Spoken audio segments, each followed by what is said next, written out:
ಉತ್ತರ ಕನ್ನಡ ಜಿಲ್ಲೆಯಲ್ಲಿ ಮಳೆ ಮುಂದುವರೆದಿದೆ. ಕಾರವಾರ ತಾಲೂಕಿನ ಕದ್ರಾ ಕೊಡಸಳ್ಳಿ ಮಾರ್ಗದಲ್ಲಿ ಗುಡ್ಡ ಕುಸಿತವಾಗಿದೆ. ಕೊಡಸಳ್ಳಿ ಭಾಗದ ಬಾಳೆಮನೆ ಬಳಿ ಗುಡ್ಡ ಕುಸಿತ ಅಗೇನ್ ಕಳೆದ ವರ್ಷದ ತರ ಶಿರೂರಿನಲ್ಲಾಗಿತ್ತು. ಕಳೆದ ವರ್ಷ 6 ಜನರನ್ನು ರಕ್ಷಣೆ ಮಾಡಿದ್ದಾರೆ ಅಗ್ನಿಶಾಮಕ ಸಿಬ್ಬಂದಿ.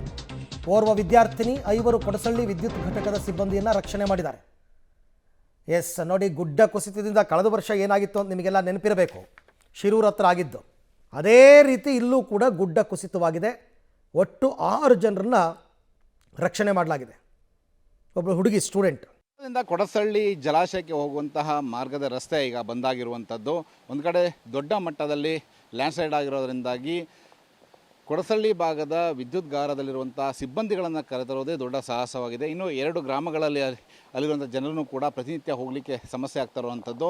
ಅಂಥದ್ರಲ್ಲಿ ಅವ್ರನ್ನೆಲ್ಲ ರೆಸ್ಕ್ಯೂ ಮಾಡಿಕೊಂಡು ಕರೆದುಕೊಂಡು ಬರಲಿಕ್ಕೆ ಅಗ್ನಿಶಾಮಕ ದಳ ಮತ್ತು ಸ್ಥಳೀಯ ಆಡಳಿತದಿಂದ ಕೂಡ ಬೋಟ್ನ ವ್ಯವಸ್ಥೆಯನ್ನು ಮಾಡಿರುವಂಥದ್ದು ನೀವು ನೋಡ್ಬೋದು. ಈ ಭಾಗದಲ್ಲಿ ಈಗ ಅಗ್ನಿಶಾಮಕ ದಳದವರು ಕೂಡ ಈ ಭಾಗದಲ್ಲಿದ್ದಾರೆ ಮತ್ತು ಸ್ಥಳೀಯವಾಗಿ ಕೂಡ ಬೋಟ್ಗಳ ವ್ಯವಸ್ಥೆಯನ್ನು ಮಾಡಿರುವಂಥದ್ದು.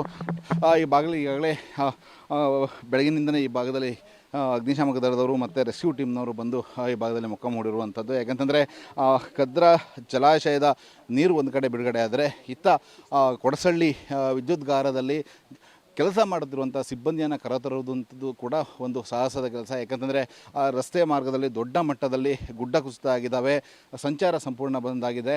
ಅದರಲ್ಲಿ ಮತ್ತೆ ಗುಡ್ಡ ಕುಸಿತ ಆತಂಕವನ್ನು ಈಗಾಗಲೇ ಭೂವಿಜ್ಞಾನಿಗಳು ತಿಳಿಸಿರುವಂಥದ್ದು. ಹೀಗಾಗಿ ಈ ಭಾಗದಲ್ಲಿ ಈಗ ಸಂಚಾರ ಸಂಪೂರ್ಣವಾಗಿ ಬಂದಾಗಿದ್ದಾವೆ. ಕಾರ್ಯಾಚರಣೆಯು ಕೂಡ ಅಗ್ನಿಶಾಮಕ ದಳದಲ್ಲಿದ್ದಾರೆ, ಅವರನ್ನು ಕೂಡ ನಾವು ಇವತ್ತು ಮಾತಾಡಿಸ್ತೀವಿ. ಸರ್, ಈಗ ನೀವು ರೆಸ್ಕ್ಯೂ ಟೀಮ್ ಆಗಿ ಈ ಭಾಗದಲ್ಲಿ ಬಂದಿದ್ದೀರಿ, ಈಗ ಬೋಟ್ ಕೂಡ ತಂದಿದ್ದೀರಿ. ಸರ್, ಏನೇನು ಕಾರ್ಯಾಚರಣೆ ಮಾಡ್ತಾಯಿದ್ದೀರಿ? ಈಗ ಅಲ್ಲಿ 6 ರಿಂದ 9 ಜನ ಸಿಕ್ಕಾಕೊಂಡಿದ್ರು. ಅವರಿಗೆ ಈಗ ರೋಡಿಂದ ಈ ಕಡೆ ತರಲಿಕ್ಕೆ ಆಗ್ತಾ ಇಲ್ಲಾಗಿತ್ತು. ನಾವು ಕೃತಕವಾಗಿ ಮರದ ದಿಂಬು ಮತ್ತು ಹಲಿಗೆ ಮತ್ತು ಸಿಕ್ಕಂಥ ವಸ್ತುವನ್ನು ಸೇರಿಸಿ ಒಂದು ಕೃತಕವಾಗಿ ರೋಡ್ ಮಾಡಿ ಅಲ್ಲಿದ್ದ ಜನರನ್ನು ನಾವು ಈ ಕಡೆ 6 ರಿಂದ 9 ಜನನ್ನು ರಕ್ಷಣೆ ಮಾಡಿದ್ದೇವೆ.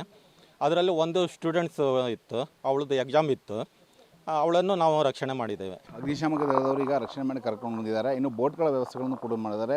ಜಿಲ್ಲಾಡಳಿತದಿಂದ 2 ಬೋಟ್ಗಳಿದ್ದಾವೆ.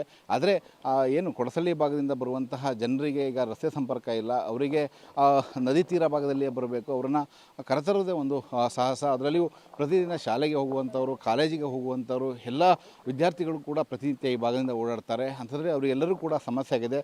ಸದ್ಯದ ಮಟ್ಟಿಗೆ ಜಿಲ್ಲಾಡಳಿತ ಕೂಡ ಭೂಕುಸಿತವಾಗಿರುವಂತಹ ಪ್ರದೇಶದಲ್ಲಿ ಯಾವುದೇ ಕಾರಣಕ್ಕೂ ಮಣ್ಣನ್ನು ತೆರವು ಮಾಡುವುದಿಲ್ಲ. ಯಾಕಂತಂದರೆ ಆ ಭಾಗದಲ್ಲಿ ಮತ್ತೆ ಕುಸಿಯುವಂಥ ಆತಂಕ ಇದೆ. ಹೀಗಾಗಿ ನಾವು 2 ಬೋಟ್ಗಳನ್ನು ವ್ಯವಸ್ಥೆ ಮಾಡಿದ್ದೀವಿ. ರೆಸ್ಕ್ಯೂ ಟೀಮನ್ನು ಕೂಡ ಅಲ್ಲಿಗೆ ಇರುವಂಥ ಈಗ ವ್ಯವಸ್ಥೆಯನ್ನು ಮಾಡಿದ್ದೀವಿ. ಯಾವುದೇ ತೊಂದರೆಗಳಾದರೂ ಕೂಡ ನಾವು ರೆಸ್ಕ್ಯೂ ಟೀಮನ್ನು ಕಳಿಸಿ ಅಲ್ಲಿ ಕಾರ್ಯಾಚರಣೆ ಮಾಡ್ತೇವೆ ಅಂತ ಒಂದು ಮಾತನ್ನು ಹೇಳಿರುವಂಥದ್ದು. ಜೊತೆಗೆ ಈಗ ವಿದ್ಯುತ್ಗಾರದಲ್ಲಿ ಇರುವಂಥ ಸಿಬ್ಬಂದಿಗಳನ್ನು ಪ್ರತಿನಿತ್ಯ ಕರೆತರಲಿಕ್ಕೂ ಕೂಡ ಈಗ ಬೋಟ್ಗಳ ವ್ಯವಸ್ಥೆಗಳನ್ನು ಕೂಡ ಮಾಡಲಾಗಿದೆ. ಮತ್ತು ಅಲ್ಲಿಂದ ವಾಹನ ಕೂಡ ವ್ಯವಸ್ಥೆಯನ್ನು ಎಲ್ಲಿ ಗುಡ್ಡ ಕುಸಿತ ಇದೆ ಅಲ್ಲಿವರೆಗೆ ಮಾಡಿರುವಂಥದ್ದು. ಒಟ್ಟಿನಲ್ಲಿ ಉತ್ತರ ಕನ್ನಡ ಜಿಲ್ಲೆಯಲ್ಲಿ ಪದೇ ಪದೇ ಭೂಕುಸಿತ ರಸ್ತೆ ಭಾಗದಲ್ಲಿ ಆಗ್ತಿರುವಂಥದ್ದು.